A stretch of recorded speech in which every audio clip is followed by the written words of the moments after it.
each one of these people here are people that I know personally, learned a lot from personally.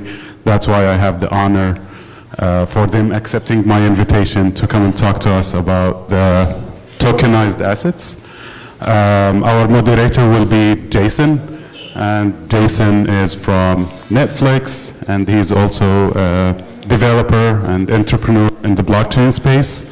And I would love just to take 2 minutes of your time. I would love to thank our sponsors, and I would love one of our sponsors from Public Key to come and talk about what they do, and then we will give it to the panelists to talk about their projects, their companies, and then we will run the panel. So once we finish the questions with the panelists, we're more than welcome to start the Q&A afterwards. It's all yours from Public Key.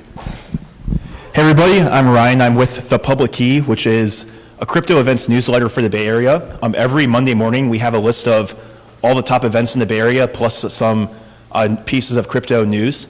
It's basically, the way I would describe it is Vice meets CoinDesk in a way, so it's a great way to learn about all the different events going on in the Bay Area. You can subscribe at thepublickey.io.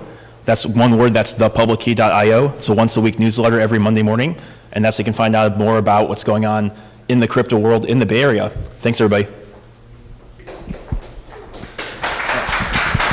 And I am Mohammed from the Den. I'm the Chief Academic Officer. What we do at the Den is we help people to grow their knowledge in the blockchain. So we teach them business courses or we teach them developers courses. And we connect with the great people like here to get them jobs. So that's a brief about the Den. We have all our syllabi and brochures in the back. I'm happy to talk about it after the panel as well. And I'll leave it to the speakers now to introduce themselves. Hey, I'm David Kuchar, CEO of Coral Protocol. We're scoring wallets on the blockchain. So it's starting with Ethereum and Bitcoin. We're doing trust scores for those and collecting evidence of fraud and using that to help use predictive analytics to make sure that people aren't paying to or receiving funds from fraudulent actors. My name's Zaki. I work at a company called Tendermint. We are building a network called Cosmos. Cosmos is a scalable network of proof-of-stake, of sort of connected proof-of-stake blockchains. Sort of solves the hard problems in blockchain of consensus and scalability and throughput. So that's what we work on. My name is Marc Fleury. I used to live in Silicon Valley years ago, working on Java and built middleware, sold a company a long time ago to Red Hat, retired and came back on retirement recently to basically run a fund we call the FSF in honor of Stallman, for those who know what that means, and if you don't, we'll be glad to talk to you about it. And that's about it for now. Hi, I'm Matt McGraw. I'm the CEO of two companies. One is called Dispatch Labs. It's a native blockchain protocol that deals with data privacy and data sovereignty using zero-proof stuff. And another company called The Bureau, which has an accelerator in San Francisco and is an enterprise advisory. And by enterprise, I mean actual enterprises. Away to you. All right, cool, mic's on. So I'm Jason again, and I've got some questions to ask the panel, and after we get through the questions, we'll open it up to the crowd here, and we can have some more questions and answers. So first question. And this is for anybody on the panel.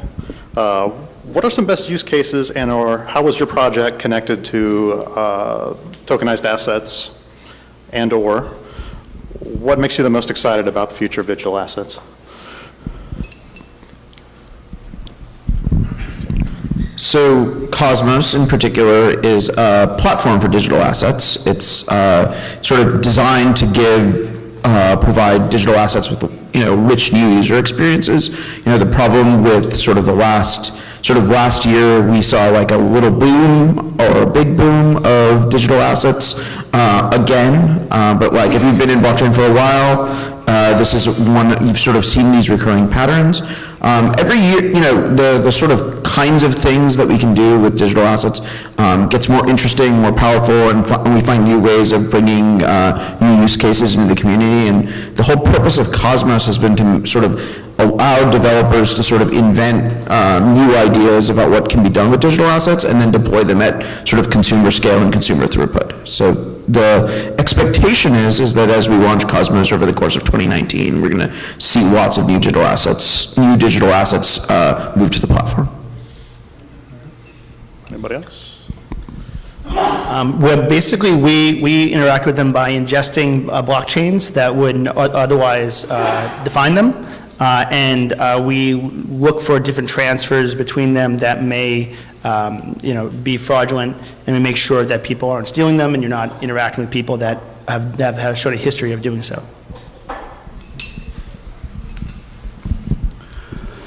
So we're here to talk about tokenized assets. One of the reasons we're going through a fearful bear market is most of the coins that are out there do not have any assets really backing them. If you think about the SAFT, which is called the shaft as a joke, there really are no cash flows coming back to the asset.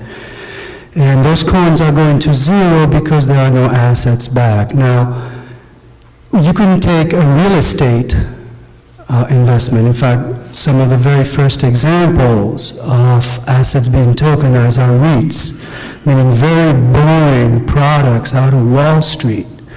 I got started a year ago looking at municipal bonds in the city of Atlanta to do smart city infrastructure, $350 million bonded. Work with the Alaska Native tribes to go and do social programs. The main story that I think you will see in the next coming year is that of assets actually backing the tokens, and those assets need not be necessarily technology. Right now, blockchain is associated with Silicon Valley. But I'll make a prediction that within a year you'll hear more about Wall Street coming in. And as a fund, we try to run ahead of that curve rather than technology. So the assets back in the coin will bring a new level of liquidity, and we'll probably talk some more about that. And with Dispatch, we're focused on data, right? So, the obvious use cases for securitizing or using tokens to securitize assets is commodities or real estate, something like that. But you can also tokenize sets of data, and I think that's fundamentally a new category, and I think that's interesting to me. Okay. What benefits do you see that the blockchain has given tokenization of assets? Like, what benefits do you see that in comparison to how the current systems run and manage assets? One word: liquidity. As an investor, I want to give money and I want to be able to move it around. So, anybody else?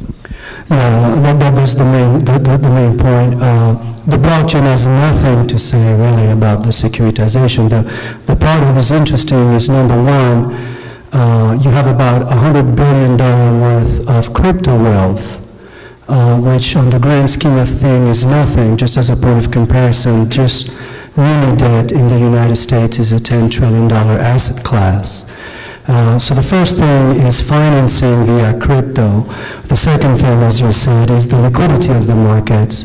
I view the ICO phenomenon, you can read it in a very negative light, all those coins are going to zero because most ICOs are scam, or you can view it in a very positive light. The reason most people flock to the category is because all of a sudden as an LP, meaning as a limited partner in a VC fund, I'm immediately liquid. And that's extremely powerful because that level of liquidity is unseen in traditional markets. And so just to wrap up in 5 seconds, I think the legal approach to asset tokenization so that we have liquidity for a different class of assets than just Sarbanes-Oxley, IPOs, or what have you, that liquidity is definitely a second leg to the next coming revolution of securitized assets. So I'm going to disagree with my fellow panelists and say I don't think liquidity is going to be a big part of the story in the long run. It may be for the period of time. But asset tokenization is actually interesting to me for a couple of reasons. In sort of one of the most expensive things in sort of conventional securities markets right now is payment routing. So the point of holding a security is it is a right to a cash flow. But how does that cash flow actually get to the investor? And in many markets, the way the cash flow gets to the investor is by the investor sending a fax to some servicing company that says, oh, I bought this security, now you're supposed to route payments to me. So there are these really fundamental infrastructural aware aspects of modern securities markets that are incredibly inefficient. And in many ways, I think public blockchains offer the first time to have a unified IT system that can simultaneously issue an asset, securitize it, transfer it, and exchange it, and route payments. And that's a really unique phenomenon that is really impossible in sort of any other system. I'll add one more thing, programmability. Right now, you can, basically you can do paper securities, no problem. They already have contracts in Wall Street where they can write things up and hand them off. Usually the minimum value for that, if I'm not mistaken, is like $1 million, something like that. Where securitized assets really make a lot of sense is you actually can write those contracts pretty easily. Any programmer can do it. It opens it up to anybody. And you can do that for pretty much setting up a situation where you're doing for micropayments, where it's less than a cent even, potentially, or more than, hundreds of millions of dollars, and it doesn't necessarily become more expensive. That's where I think, so adding to everything else, the liquidity is also good, all this kind of stuff, and what you said is also right, but programmability makes it a really interesting thing, even when otherwise you might even say, well, what's the difference between a security on Wall Street and a security here? And then the other thing is you can securitize new and unique things, like, say, digital assets like CryptoKitties, right? What the hell is that? They're like trading cards of the new generation. They're brand new, though. Someone just made that up. They made a bunch of logos and sold it, and it's interesting. It's kind of like, I think Major League Baseball actually just started doing something now where they're doing the new baseball cards. They're going to be securitized assets, and that makes a lot of sense as well. So a yes and with being programmability. That's really good. Can anybody think of an, even with our list here, we had, talk about how, in the future, it'll be difficult to find an asset that's not has a token representing it of some kind. Do you think there are examples of where tokenization is a really bad idea for an asset? I mean, if not, it's okay. I mean, yes. Well, in general, I'm not sure this exactly applies, but I'm not sure if there's a tangent or not, but I'll go for it anyway. I think a problem we're seeing a lot in blockchain systems and right now is people are building blockchains based on conceptual ideas and not testing them before they bring them to market. And I think that a lot of the securities or utility tokens, if you want to say they're a different thing or not, I'm jury's out as far as I'm concerned on that still. But if you want to say they're different, the one thing that's sure about one that works, whether or not it's backed by an asset or not, is whether or not any consumer ever actually wants it. You're still building a product and selling a product, and if you don't have a product-first approach to building a blockchain, you're not going to have a successful one. So I would say more in terms of a general thing. I don't really care whether or not theoretically something makes sense. If things don't practically make sense to actual users in the real world, you've wasted your time and you wasted your investors' money. Anybody want to piggyback off that? There are some aspects of this that you're still not really sure exactly how they're going to work. For instance, if you have a securities token and you lose your private key, you probably don't lose access to the underlying token. And so, but like how that actually, like that has sort of vast and far-reaching consequences over the crypto ecosystem, because like a trade on a blockchain of a securities token is not truly final. The asset issuer can always just revoke the asset and issue it to someone else. And so it's going to be interesting to see how we've built most of this economy on the assumptions that exist around crypto bearer assets. And the introduction of securities tokens is going to open up a lot of new questions about, how various various actors in the market should treat this category of token.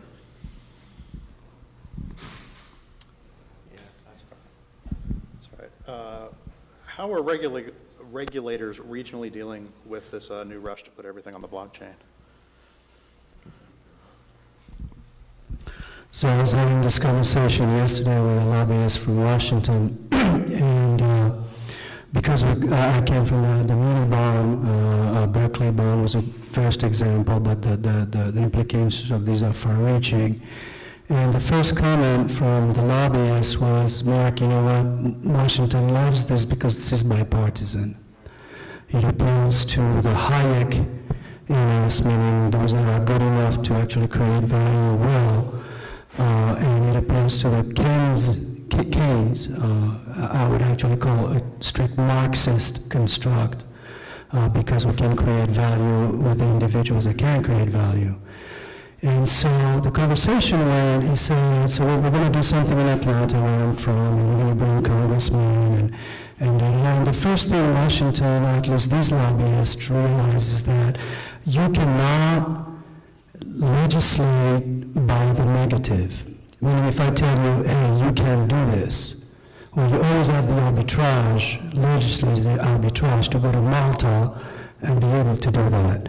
So one of the very encouraging things I'm hearing from Washington and Wall Street guys in general is they get the liquidity fund, they get all of that ledger transparency and the security that they can follow, and so they want to legislate positively. And so just to wrap that up, it's a great point. It's the heart of the security token. We're coming from the Wild West ICO where there was no legislation at all, no asset backing, no guarantee that if you lose your token, you have still recourse in the legal documents to the assets. I think the legality of these offerings is first and foremost. Right now we have Reg D kind of legislation to go about private placement, but that does not address the public markets. And so I think that's unfolding right now. There's a lot of talk around the legality of these offerings, and doing it right actually seems to be top of the mind for a lot of the folks that can enact that legislation. I find that a very positive thing. So I don't know, kind of classically on this panel, but I think the SEC is actually being thoughtful. They're being too slow, but they're being thoughtful about how they approach this. Yeah, exactly. And I think the bigger challenge is you've got 7,000 different jurisdictions on the planet, and they all have different securities laws. And so coming up with something in code that represents that is nigh impossible. And I don't know how to bridge that gap. I think that's going to be the biggest and hardest lift with security tokens in general. Yeah, there doesn't seem to be a plausible way to comply with all of the law. There seems to be or at least all of the existing regulatory regime. There seems to be a plausible path to complying with 90% of it. And then the question is how much flexibility is there actually going to be on the regulatory side to just say this can't be done, that there's no point in doing this if you are really going to try to constrain economic activity to specific jurisdictions. So we'll see what happens.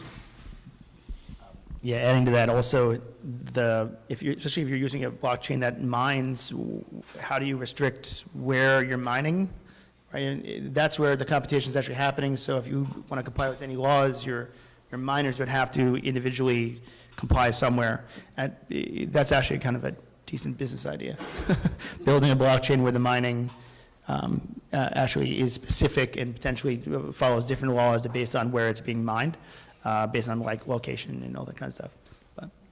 All right. Kind of to follow up with that, what precautions have your projects taken to stay on the right side of the law? Oh, God. Spend a real lot of money on accounting and legal, and hope that you hired the right people. We interviewed about 20 different law firms, all the major ones, avoided ones that were playing a bit too fast and loose. We were very conservative and very slow with a lot of it. there's benefits and drawbacks to that. A lot of people we know that play fast and loose got subpoenaed, and we don't know what their future looks like, but we know what ours does because we were very careful. I don't think that there's been really any alternative in the last 2 years, if you've been operating in the space, to building a relatively deep expertise in securities law and thinking really hard about what your approach to compliance is and what your argument for why you are complying with the law. And then sort of, you have to instantiate that in every single thing that you do, from the way that you market your project to the way that your technology works. And you know, I think projects have frequently, especially, well, the low-hanging fruit is when you have one theory about why you're compliant, but your marketing doesn't match that theory, and that gets you in trouble real fast. But then there's, so that's one piece of it. I also, so like 2017 was the year of securities law and cryptocurrencies. I think 2019 is going to be, and 2019 and 2020 are going to be the years of accounting and cryptocurrencies. Accounting and tax compliance are like, tax compliance is a nightmare. And as these things start turning into actual, from investment opportunities into operating businesses, the tax pieces are complex. I didn't hear the question. Oh, the question was, how are your projects what steps have they taken and precautions they've taken to stay on the right side of the law? Oh, right. So I'm an investment fund, and securities law is actually very clear in the United States. For example, I have a white paper I can't give to you because it's a private placement. So I target only 5 people. If you can't move $5 million, I don't need to talk to you. I don't mean that in an arrogant way. It's just the way Reg D exemptions work in the United States. So to answer your question very precisely, I wrote a white paper that I made an effort to put in just 1 page because I'm tired of reading 60 pages of rambling on white papers. But each line of that paper is translated into a 60 pages private placement memorandum that clearly says who I can market to and who I cannot market to, has very strict requirements on auditing and compliance, so that I know that, for example, I will do my due diligence on the deals outside, and I need to publish a reporting every 3 months. That's very well encoded.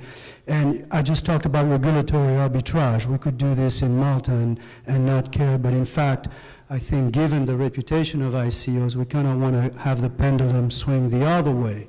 And by going with a very wide shoe firm approach, I spent 60 grand in the past month on lawyers just to translate into blah, blah, blah legalese everything that I put in that white paper and make sure that the investor knows that this is done by the book, because the securities law in the United States is fairly advanced and reassuring to not just U.S. investors, but international investors who seek the reassurance of a U.S. framework without going all the way Sarbanes-Oxley, because Sarbanes-Oxley is very heavy.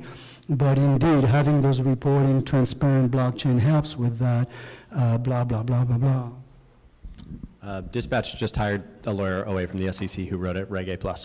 We just went right to the source and said, let's go get the lawyer. He wrote Reg A+, and his best man at his wedding wrote Reg D. So, and it still hasn't helped, really. You know, it's still, at the end of the day, a lot of the answers are, we don't know, and we're not sure. In our case, our tokens, we're treating them like securities, because I think that's responsible, but for them to function in a real business, that's not going to work. So, you know, we hope that regulation catches up with utility at some point in 2020. I just want to add one thing. As I mentioned, the law is very clear on the issuance. So as a fund, me marketing a token, there's very clear laws I have to follow, and I intend to follow. Ergo, I can't talk to you about my offering, even though I would like to. However, on the secondary market, how do we offer those tokens on the secondary market? Because what's interesting is the liquidity of these secondary markets. That indeed is very gray, and I can get my lawyers to commit to a clear opinion on that. And indeed, we're looking at Malta as one of the legislations that's pushing. The other one we're looking at is Switzerland. they're actually fairly progressive and still by the book. So indeed, that's unfolding. And how much does the Reg A plus lawyer? $3 million a year. Nice. All right. Another aspect of tokenized assets is sometimes they're tethered. So we know we've seen Tether, it's pegged to the US dollar, and they might not be the most interesting things. But do you know of how any organization that's having a pegged digitized asset or tokenized asset, how are they preventing double spends? Or is it just trust?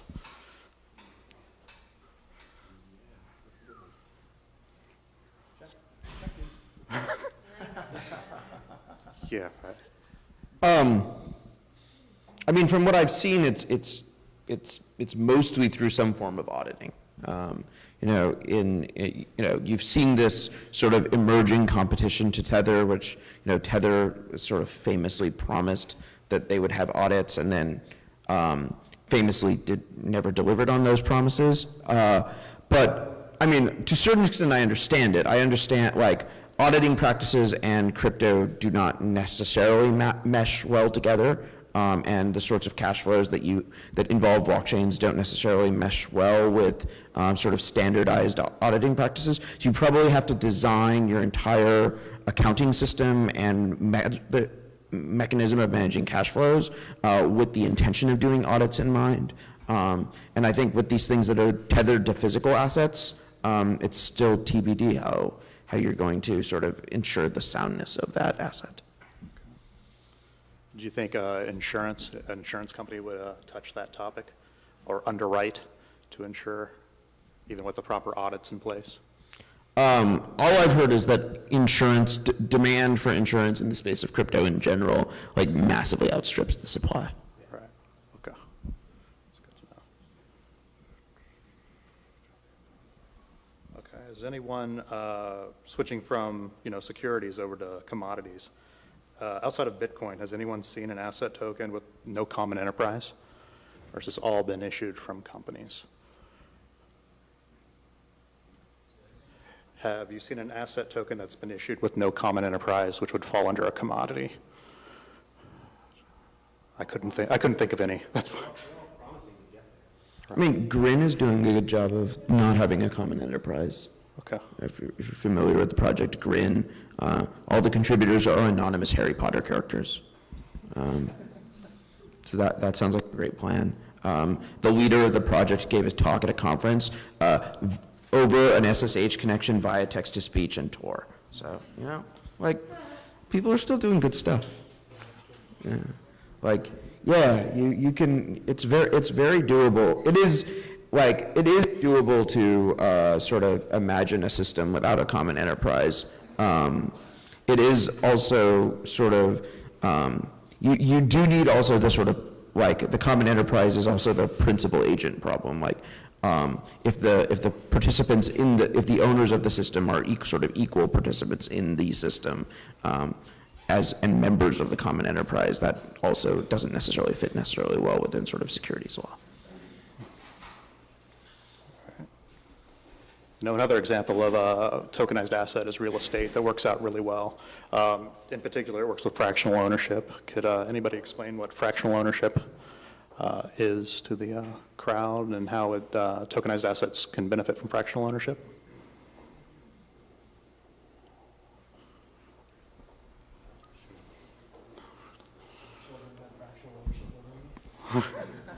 Anybody else? They each have total ownership. I mean, people have been working on this problem of fractional equity ownership for the last 20 years.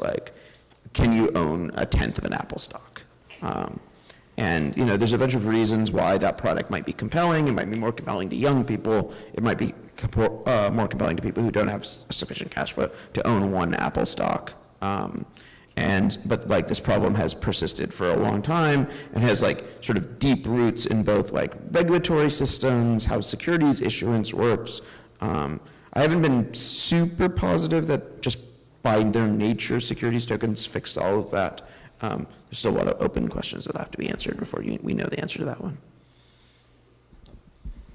I think that there's There's been multiple attempts at solving this problem without blockchain. I have a friend that started a company called Realty Shares in traditional fintech that did pretty well doing this. In terms of like, say, if you want to buy a piece of property, but you only want to buy a piece of it, you can do that with normal securities law, normal software, that kind of stuff. My other friends at Harvard just launched, and they launched with a fractional ownership apartment building. So that's another example of that. I think that in real estate, that makes a lot of sense. How do you want to, it's kind of difficult to own a piece of real estate, very simply with liquidity compared to other assets. So I think that's a place that it could help. I'm sure there's other places as well. But I'd say that's probably more interesting than stock in a company, which probably should be relatively divisible. One of the examples we've seen is around art, for example, where you have a piece of art that can be owned in fractions. And again, it goes to this liquidity. Again, a REIT is such a fractional ownership of real estate through stock with all the legality around it. Blockchain, the tech, really doesn't have much to say to it. Again, it's about the markets that support these tokens, which today are a little fast and loose. Unfortunately, people have applied this to put crap assets or no assets behind it, so you have fractional ownership of zero. But as soon as you have real assets backing these tokens and my kids can buy it on Binance, then you're talking about fractional ownership of anything that you would like. And to echo what has been said already, this is really done in Wall Street and fintech in general. We just have a lot more liquid and fast markets behind it. I don't know if you want. I would say that, if the future that unfolds is kind of all in on programmability, then like one of the benefits of that is like all forms of fractionalization become sort of on the table. If we sort of go all in on programmability on top of these asset-backed tokens, then they can obviously be carved up into any fractions that you want. All right. All your projects are fairly new projects, the startups, consider them startups. How do you think established corporations can take advantage of asset-backed security tokens when they're already trading securities in the open market? It's an adoption question, I guess. I actually think that a big market for STOs is going to be mid-sized companies seeking growth capital. It's a great way to not dilute your company's ownership and raise capital and give liquidity to investors. So I think that's where it's going to take off, because the mid-market has enough money to spend on securities law to understand and figure it out to get it done, and the kind of financial nuance needed to kind of even understand that they should. Whereas startups, I don't know, it's hard starting a crypto company, man. You have to know securities law, and it's a global enterprise, and the tech is new, and people have done it and have been crazy, including probably all of us. But larger companies that have a little bit more bandwidth to do these kind of things, I think, are going to dive in 2019. Yeah, I profoundly agree with that. I think we're not ready for what's coming. It's a tsunami of liquidity, not from Silicon Valley, from Wall Street and Washington. True story, I was today speaking to a senior advisor to the California treasurer, newly elected out of Sacramento. And I was talking to, I won't name them because they were very negative on what we're doing in terms of, you're Wall Street, we just invest in tech. I'm going, this is not about tech. This is about assets that I want to be tokenized. And the Washington guys, the political guys, immediately get it.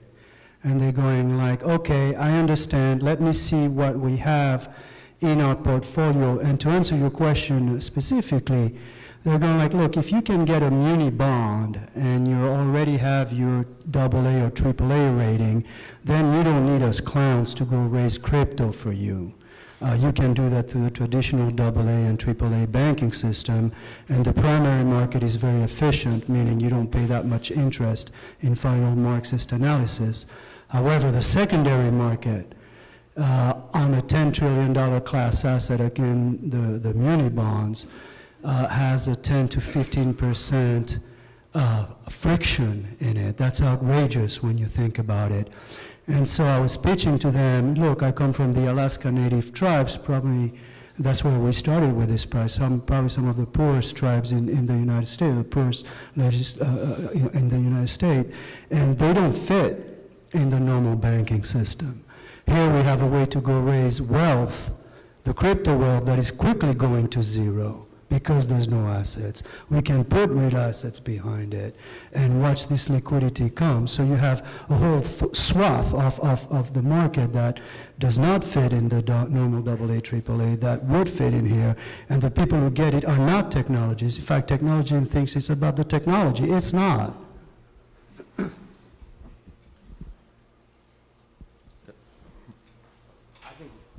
I think a super cool use case for security tokens is public infrastructure. You know, like you could be raising money to build this bridge in a third world country, in a developing world, and it could be a public-private partnership even. So I think that kind of stuff is new, right? That you could more quickly raise money and capital to build infrastructure worldwide and have the people who are using that infrastructure own it. That's a brand new business model for infrastructure creation. It's really cool.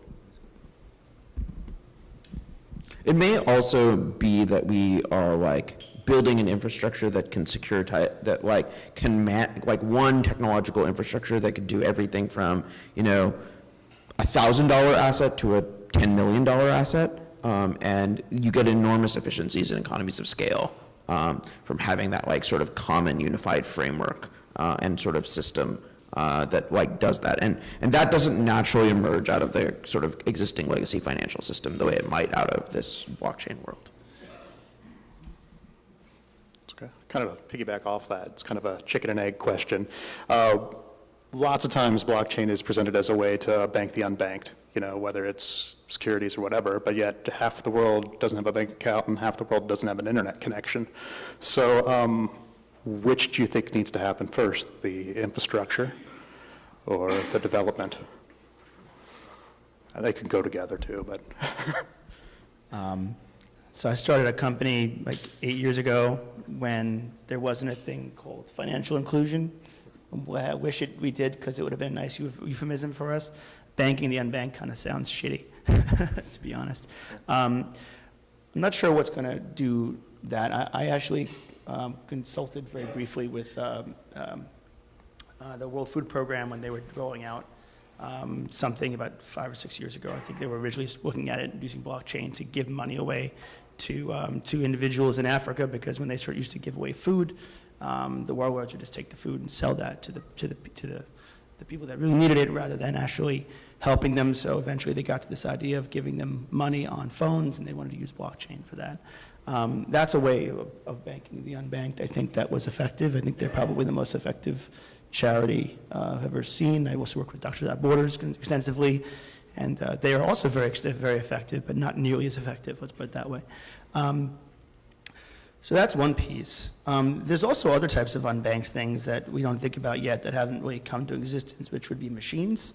I think the blockchain is eventually might be less about a peer-to-peer kind of, in terms of peers being us. It might be more of a machine-to-machine or a machine-to-person kind of thing.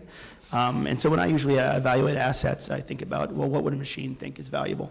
Because if we're going to quickly get into that sort of situation where they're going to be what determines the value, not us.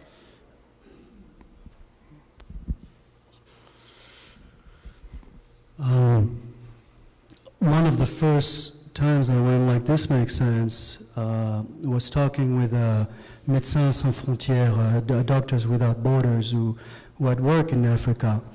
And I said the problem from a medical standpoint is not so much that we don't have the money or the doctors, is that we just don't have records about the kid that's coming to us. His name is Monday. He was born in a war-torn village, and we just have no record. And she was a woman. She was saying that I can see the blockchain on cell phones one day storing that data so that we have access, and we go back to a question you had earlier, without any company behind it. Of course, these ideas are simple, but then I hear, as a fund, I hear 30 little companies going like, oh, I'm going to be the one to do it, and I'm going to leverage 3% tax. And as a Marxist, I go like, hell you will, son. as an open source guys, there must be no company behind this. The beauty about Bitcoin is you have no one behind it. You have an open source community developing this for the right reasons, greed being one or not, by the way. I'm not saying greed is bad, but in this case, take medical data, take identity, take voting. In Atlanta, we have Jimmy Carter, who's a gentleman and talks a lot about voting, e-voting on the blockchain, and that makes a lot of sense. For those of you that know the Cicada project, that paper was very, very interesting to me under GPL, for those who know what that means. And they were saying, look, first layer, identity on the blockchain, nobody owns it, no government owns it. Probably second layer, medical on the blockchain, because your biometric data is your biometric data. Think for a second about the fact that in the United States, we have a monopoly, a private monopoly called Epic Software, that owns your medical data and milks your medical data. Forget Facebook and social data. Let's talk about medical data for a second. That data belongs to you. In fact, in Europe, you have legislators on natural philosophy ground that data belongs as a freedom item, to speak Free Software Foundation, to the individual. Well, let's see that. Let's remove all those little companies that want to milk that. In fact, let's build auto-destruct clauses in those companies that once your mainnet is launched, please go away, you've done your service, be proud of it, and done. I think if we could go back to blockchain, implementing these ideas, and again, to repeat, identity, medical, voting as three major ones, possibly social. I was very sad to see Steemit declare bankruptcy lately, because I'm a big fan of Dan Marimer and everything he does, and I don't understand why Steemit went under. Personally, I'll have to think about it. But I would hope to see the blockchain community go back to those ideals of even the Free Software Foundation philosophical ideas of individual freedom. Okay. I've got a couple here. So 2018 was a pretty interesting year compared to 2017. For your projects, have you shifted outlook or reshaped any of your plan towards the blockchain, or have you just stuck with what the original plan was? Our original plan was the plan for this. In terms of the market downturn, it made logical sense that it was going to eventually. And we basically took the slow route. We made sure to be careful of any kind of oncoming regulation, and we neglected to do a token sale, largely on purpose. And that's why we're raising equity, or about finishing up an equity round right now. Which I think is probably the best way of going anyway, if you're going to do it as a private company, is first do an equity round, then build something of value, get to an actual proper test net of something that you have validated with actual customers, maybe even built with a customer, with them, hand in hand, making sure that it's something that they are integrating as you build it. And then at that point, if that's the case, if that's something that's valuable but that people care about, then and only then do you do some sort of a token generation event. And don't call it an ICO, please. It's terrible. It's going to be interesting to see how this particular market downturn plays out in the space. Mostly because in the last sort of crypto boom, there were a lot of, like the 2013, 2014 crypto boom, a lot of projects got started, but they weren't really production ready until sort of maybe 2017, or still not yet production ready. And this, at least some set of new technology is sort of starting to have just hit the market as things are going, as the downturn is sort of kicking in. And so we're not really, while the Ether price has dropped enormously, virtually every other metric of people using the Ethereum blockchain is steady or growing. So, that's like it's interesting. It's certainly not like 2014 in the sense of not only did people stopped caring about the Bitcoin price, but the blocks were empty too. So it's going to be interesting to see how this plays out. Like there's certainly an argument for a long winter, and there's certainly an argument for a quick spring. All right. With 2018 and the market being really cold lately, that also has an impact on liquidity of tokens that aren't backed by assets, and people don't want to trade them and things like that. Do you think that the I don't know, the system will respond in building indexes similar to like ABS,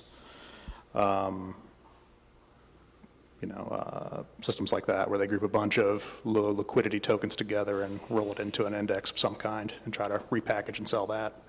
Or do you think the companies are just going to fold and walk away?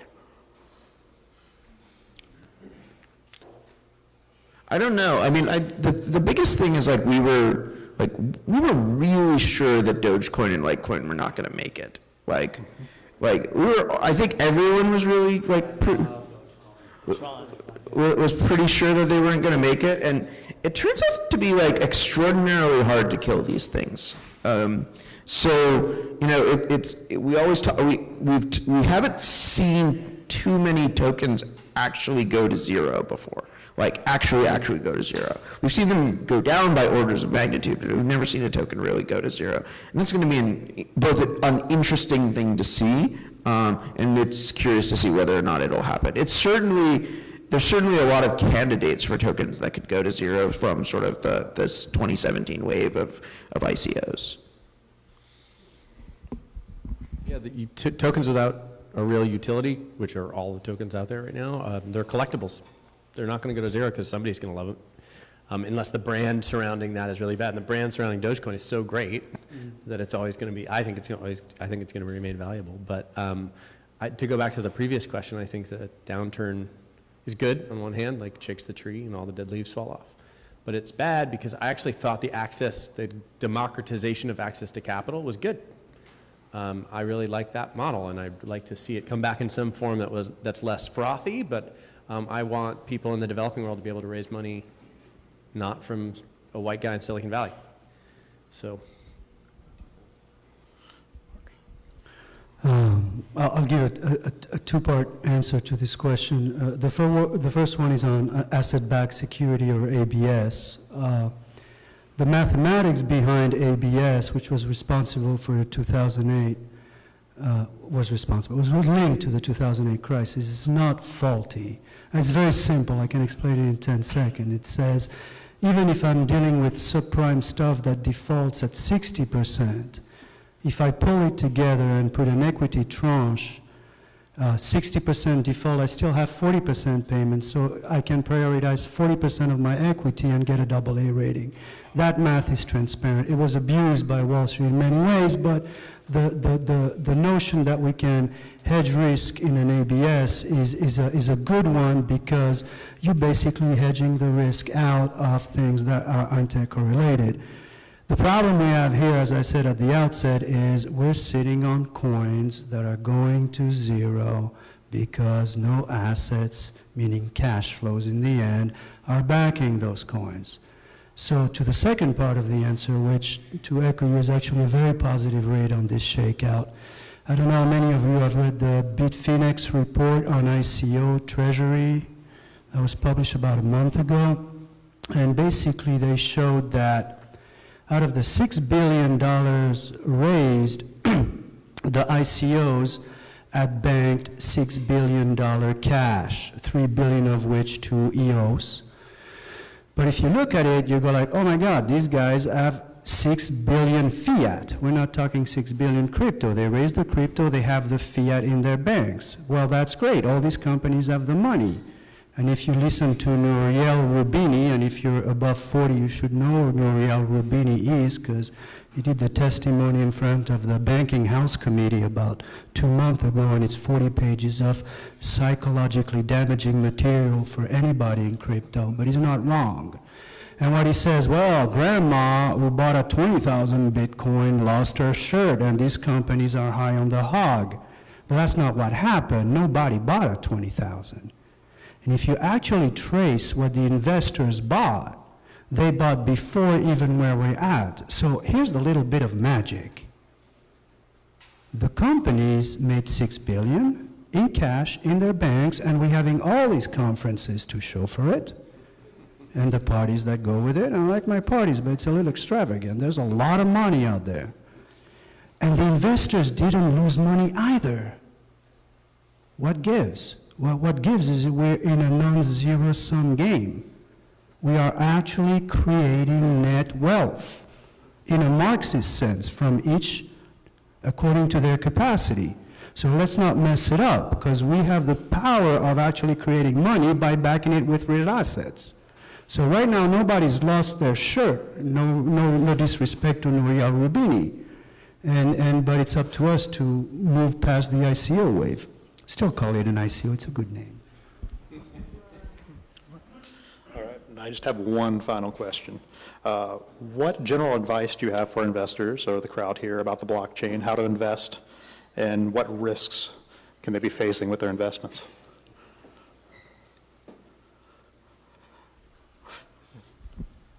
Don't invest any differently in a blockchain company than you would any other company. Look at the team, the traction, the product market fit, be in it for the long term. Don't look for a 10x over 2 months. No, there's nothing new under the sun here.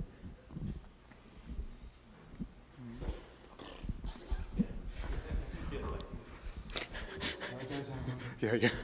Sorry, Mark. Yeah, I mean, like the standard advice I give is play with the technology that interests you, and buy a small amount of your net worth in Bitcoin and forget that you own it. Like put the private key in a safe deposit box, take it off of exchange, put it in a safe deposit box, and then just forget it's there. Because pretty much everything else other than that is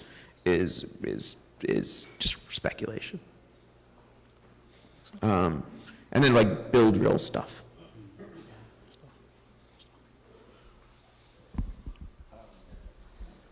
Yeah, I'd say definitely long-term, it's a long-term thing, and you're better off building if you can build than just buying and waiting. I think people in this room probably are people that can build, so just do that. You're going to be much more benefit out of that than anything else. All right, cool. So I guess we're going to open it up to the guests here if they got questions. So I have a question for Matt. I think your dispatch lab is doing something about data transfer between machines or monetization of data. We are a data management and data analytics protocol that uses zero-knowledge stuff and things, the technical term there, to allow for data sovereignty and data privacy, but data transfer and data storage is in our value prop. So if two machines exchange data, and for that they exchange coins basically, so the security token, do they register with a transfer agent? Yeah, that's not our value prop. So it's more like a perfect example is a pharma company. We all have DNA data here. We can tokenize that data set, and a pharmaceutical company could come to us and pay us in tokens to have access to that to create therapeutics and using our technology without knowing anybody's specific information. That's what we do.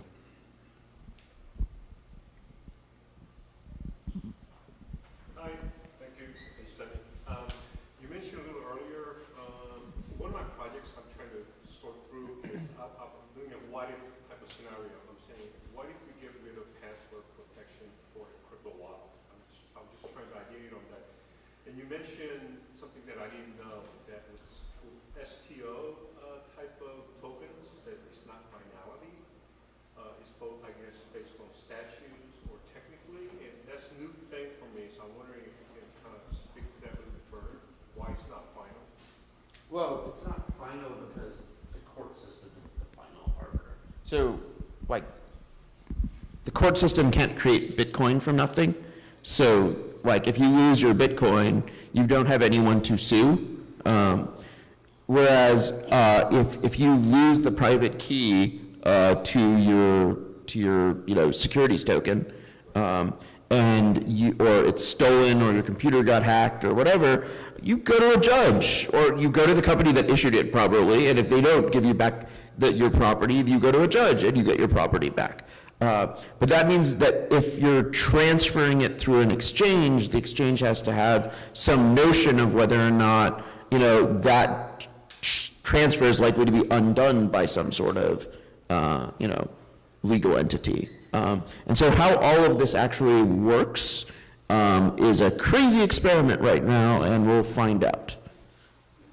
So STO have that additional security of being protected by statutes, legal statutes. That's the difference between utility tokens. But it might also mean that as a practical matter, the tokens are less liquid because fewer intermediaries might want to handle that. Like, the glorious thing about, from an intermediary's point of view of handling a cryptocurrency token, is that you don't have to ask this question, what if this gets undone? You don't have to have business process in place. Like, once, a Bitcoin transfer is buried under, a couple hundred blocks of proof of work, it's never going to be undone.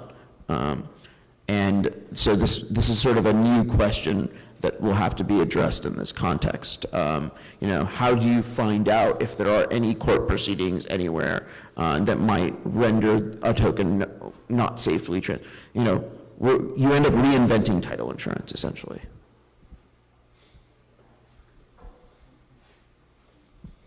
Yes, sir. Without talking about your specific fund, why a Reg D, and what type of security would be in that Reg D? Because it would obviously be illiquid. So any lawyer firm, be it New York or here, probably has a full floor dedicated to the creation of PPMs, private placement memorandum. Whether somebody was figured out you want to invest in a marijuana farm or what have you, at some point if you want to raise money, the legal way of attaching the cash flows to the paper you're selling is a PPM. PPMs are very regulated in the United States, securities law. You have exceptions such as Reg D. Now, in what Reg D says is very simple. Is basically we can only deal with accredited investors, meaning, look, I'm going to sell you something. I may sell it out, and you need to be cool with it. A sophisticated investor, yeah, because we're dealing in highly illiquid securities at first. In fact, you have an illiquid clause in there that you need to hold about 1 year. And so, it's funny because probably one of the best sources of knowledge for me personally is actually Facebook. There's really good groups on Facebook dealing with that. And what's interesting is people think, well, where are STOs? STOs are nowhere to be seen. Well, I know why they're nowhere to be seen because Reg D says in a year you can have a secondary market in that security, which is better than, say, a VC LP fund that locks you for 5 or 7 years, right? We're still dealing with 1 year liquidity in the secondary market. So my guess is that within 6 to 8 months, you'll see all these Reg D offerings that have been behind the scene coming to the surface. We still have to figure out the secondary market exchange because Binance right now just deals with coins, and I'm actually invested as the fund into 2 wallet exchanges. One is Evercoin with Miko Matsumura, and the other one is Abe, John Pigott, an old fintech pirate out of Malta. None of them want to touch STOs, not for bad reason. One is focused on coins, the other one is focused on offering what's already on Wall Street. But the Reg D is going to open up in a couple months in the first offerings that were done that I know of, and expect a tsunami of liquidity coming there. That's going to be the next wave, in my opinion, but we will see. Does that mean you have to be an accredited investor to take part in this new crypto boom that will happen? Yes, because for now, yes. As a U.S. fund offering and as a U.S. citizen, the whole point of STO is the legality. And right now, the securities law in the United States is unequivocal. You have to be an accredited investor to even talk to me, and you have to be an accredited investor that can afford to lose $5 million, or please don't talk to me. And so most people won't touch STOs, at least in the primary market. So to your question, that's Reg D offerings right now. However, once we figure out the legality of the secondary market and the fractional ownership there, then as a normal citizen, you will have access to it, but to echo something that was said earlier, it has to do with auditing. We're not talking Sarbanes-Oxley level of transparency and auditing, but as a fund, I will have, audited accounts and spend a lot of money on the auditors to make sure that you have a level of disclosure so that you can invest in this security with a level of trust and comfort. We want to make this safe for you to invest. ICO was safe when everybody was going up. ICO is unsafe now that everybody's going down because you have no assets back in it, period. There is Reg A plus too, which you don't have to be an accredited investor, but nobody gets them. Like the mechanism within the SEC to get a Reg A plus approval is just simply broken, so. As a foreigner, I guess, but yeah, accredited right now. So I have a question. So with all the latest development in the Bitcoin and cryptocurrency market, which I think is going to be temporary, right? But then there is a lot of interest to adopt the blockchain technology in the enterprise use cases. Big enterprises, big corporations, they want to come use this to solve problems that are non-crypto based, if you will. So do you see this as a turn in the road or more like maturing the technology and taking it to the next level? Well, I'm not going to answer your question directly, but I think that the securities regulation surrounding the cryptocurrency layer on a blockchain play is an impediment to innovation at the corporate enterprise use case level. How are you going to transfer these tokens if it's a securities law issue every time, like a software license that is a token moves from one person to another? It doesn't make sense, right? So that's a regulatory body that's got to be figured out. I think that's just like blocking a lot of stuff. You could also have a lot of blockchain stuff without a coin, right? So you don't need a token necessarily to do that kind of thing. Sure. Dan. One thing that I've found is like particularly an impediment to enterprise use cases in general is that companies, with exceptions, do not want to own their own infrastructure. The opportunity to use public infrastructure and pay a transaction fee is far more appealing to most businesses than the pain in the ass it would be to own a blockchain. So I'm not saying that there are zero environments where enterprise blockchains make sense.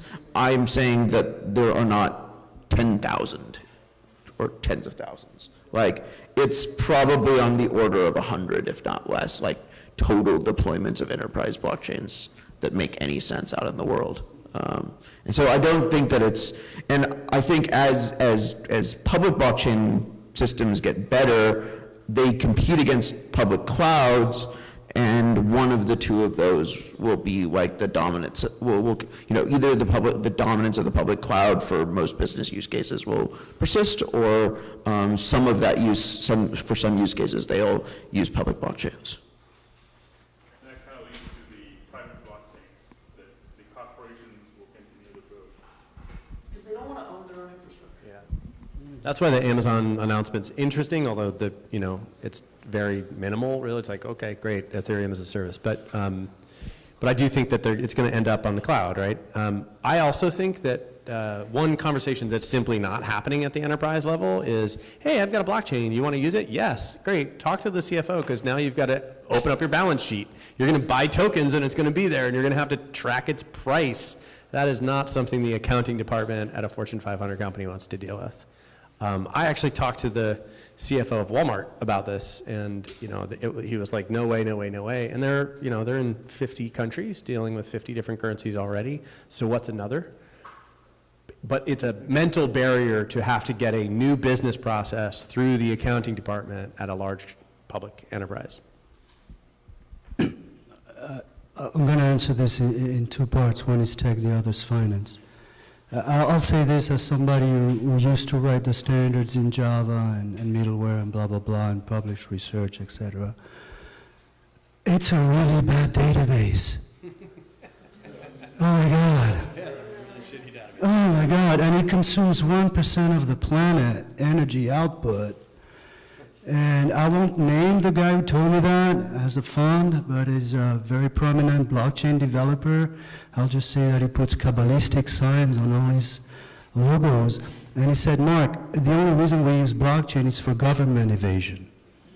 Either tax evasion, criminal, or in the case of crappy little governments, making sure that you can move your money out of the country, or totalitarian governments.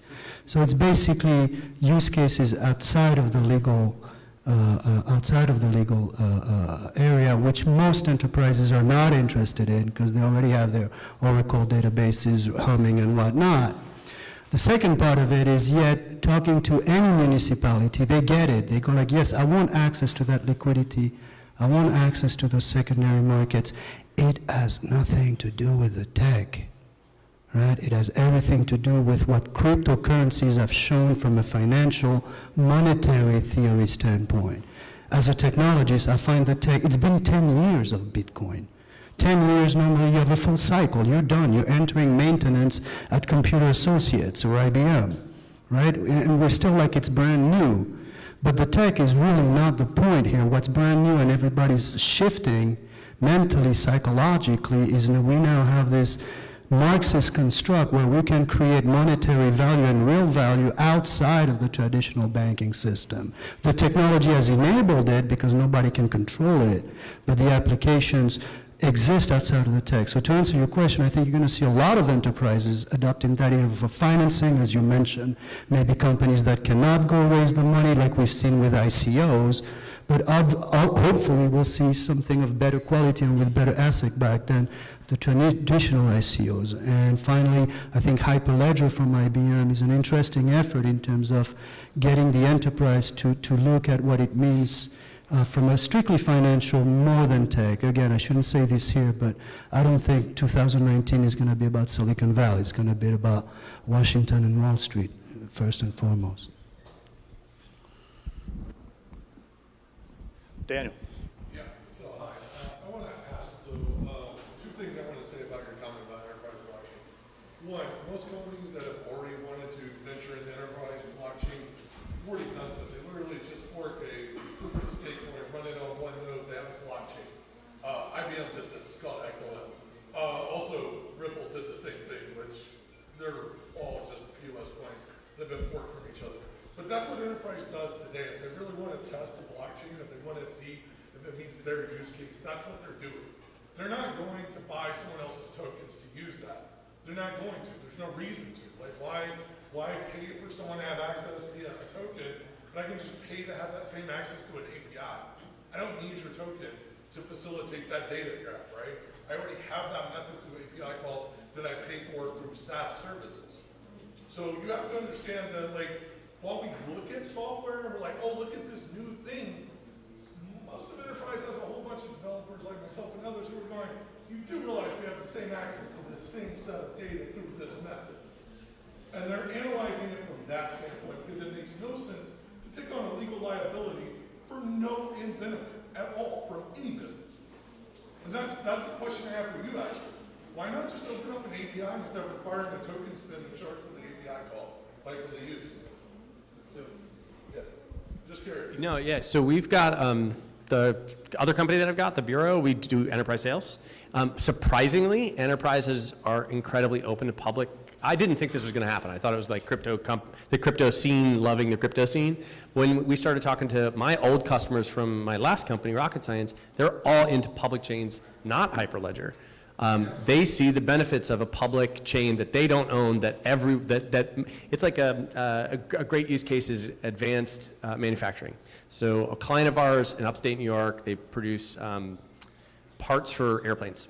And they've got 1,000 companies that help them build these products. And they've got reference designs that they don't want to give people access to. They don't want people to see all of that design. They just want to see their little part. So that makes sense for a public chain, a bunch of untrusted entities that have to come together and do something together. And I think that that's a good use case for enterprises right there. Do you know why they like public chains over Tell me. private chains? Easy, because when that company goes fucking under, Yeah. I can't spin up a node, sorry for my French. Yeah. But in a public chain, I can spin up a node and you have to it. literally preserve the chain for as long as Yep. I need to. If I ever add a node, I can do that. Yep. And it continues to function without the need Yep. of someone else's performance based on their token. Yeah, based they on could their go, the company can go away, but the network will remain. Yeah, I agree. I think we had one more question there. I think it was the gentleman in the blue had his hand raised a minute ago. Yeah. Well, I'm holding but I don't know hardly anything about blockchain. But I was recently approached by a company that's an environmental company that's tokenizing their products, so to speak.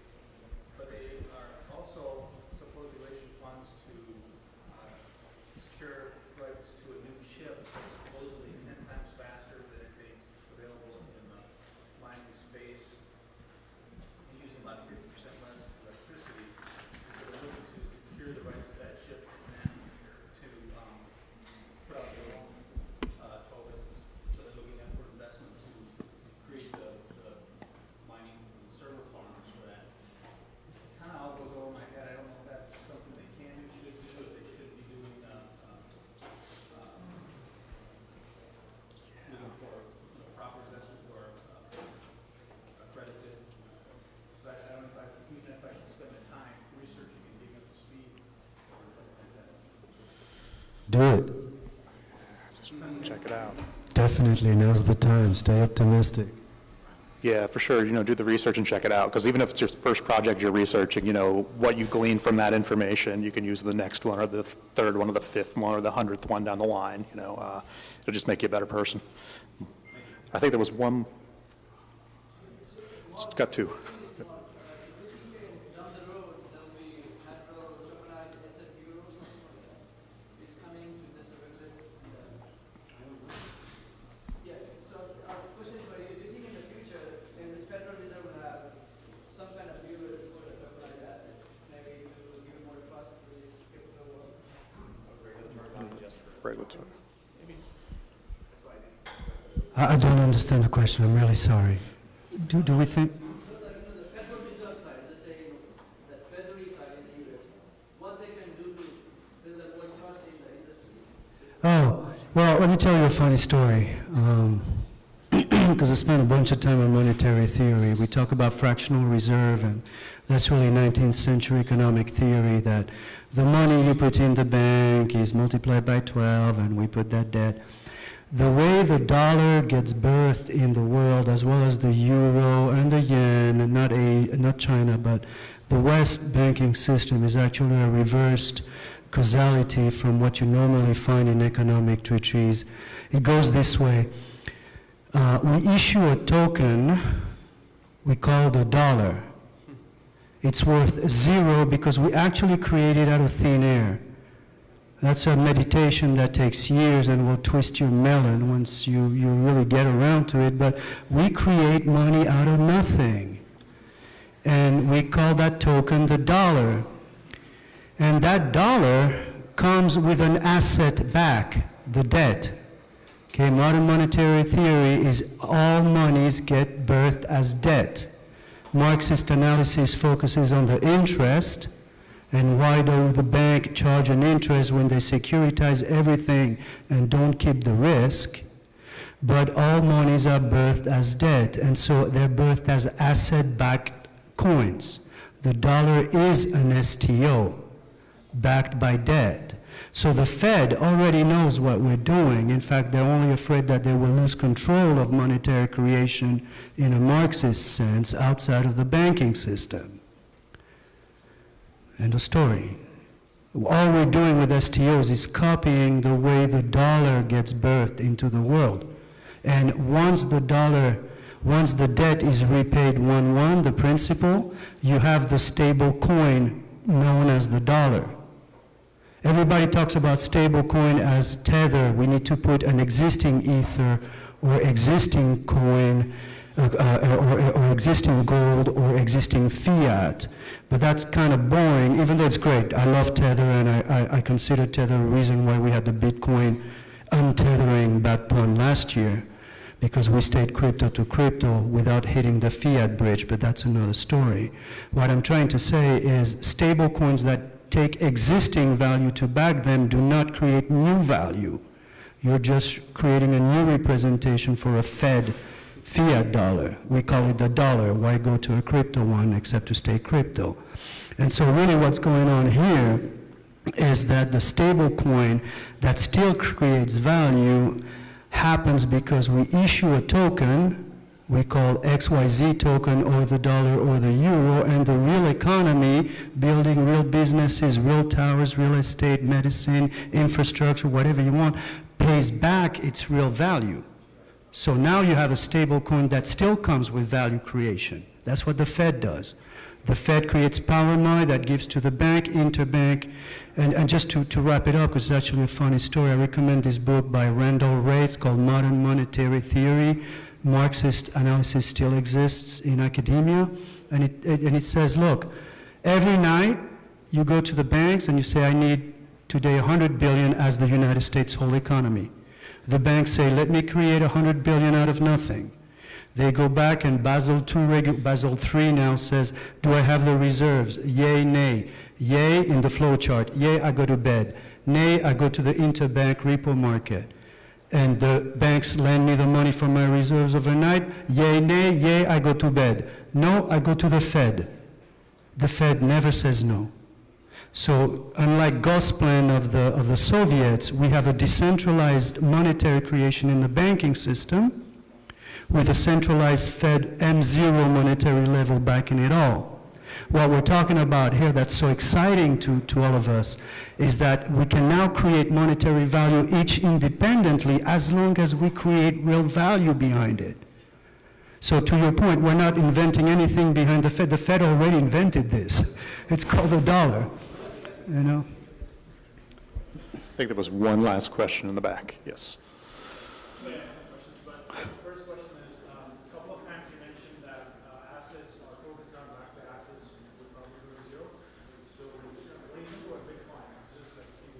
Not Bitcoin. Bitcoin is too much of a linguistic hack. We named the database money, and so it's not going away.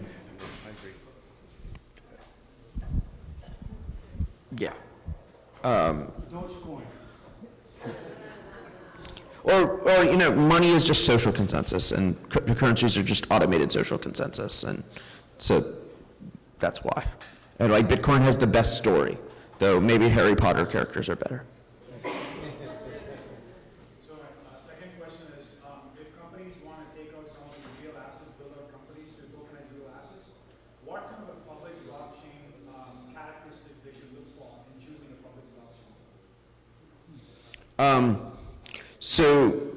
So far, no public blockchain has directly programmed in the compliance needs into the protocol. But T0 doesn't have a public blockchain yet. So this is the reason why sort of the early, tokenization of asset security tokens are all on Ethereum, because Ethereum's sort of generalized programmability is sufficient to comply with 90% of what's needed from a regulatory standpoint, but isn't great from like a scalability point of view. And so it's going to be interesting to see with platforms like Cosmos, et cetera, as you have programmability plus throughput start coming onto the market, where things end up stabilizing. You had a second question? All right, cool. Okay, one more. So in terms of security tokens and utility tokens, right? If I'm gonna make a wallet, do I need to handle KYC for security tokens in the future? You think? So utility token, it doesn't matter, but that burden is going to come down to that level to force KYC. So usually the way most security tokens work today is they'll implement a transfer restriction on the representation of the asset on the blockchain and require whitelisting of the public key associated with that are allowed to hold that asset. Their platforms provide the KYC functionality. All your wallet needs to do is expose a public key. It's probably at some point in the future, if this takes off, wallet providers will start integrating with the securities tokens platforms so that you can just KYC within the wallet.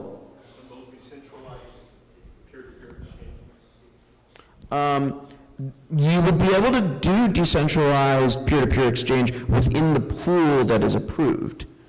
So assuming these platforms start taking off, they may KYC thousands and thousands of investors, and all of those investors would be able to. No, it's not anonymous anymore at that point. No. Okay, interesting. All right, cool. Okay, yeah. Let's give a big round of applause to everybody tonight. Thanks for coming out. Thanks to the panel. And I'm going to pass it over to Sarab. I haven't prepared anything, but thank you guys once again for coming out. These guys came from all over the space. We're probably going to we'll probably continue the beers for another half an hour or so. And then we have, about 15 minutes. And then we have two of our students, Kalai and Srini, who are going to present their project on tokenizing municipal bonds. Thank you.